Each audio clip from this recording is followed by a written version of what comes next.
សួរពុកម៉ែបងប្អូនដាច់គុំអស់នេះនេះខ្ញុំកាត់ចុងស្រូវនេះគឺខ្ញុំកាត់ខ្លះទុកខ្លះអញ្ចឹងយើងចាំមើលលទ្ធផលតើកន្លែងកាត់ហើយនឹងកន្លែងដែលអត់កាត់វា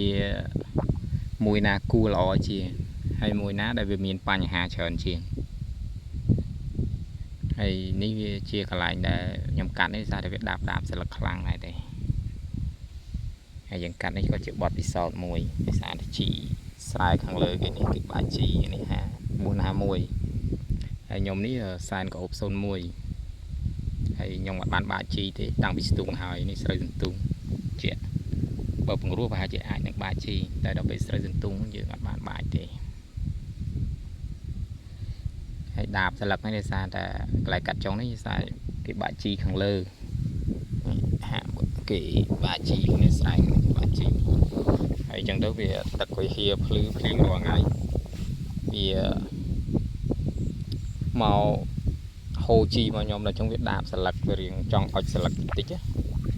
អញ្ចឹងយើងខ្លាចខូចយើងកាត់ឲ្យ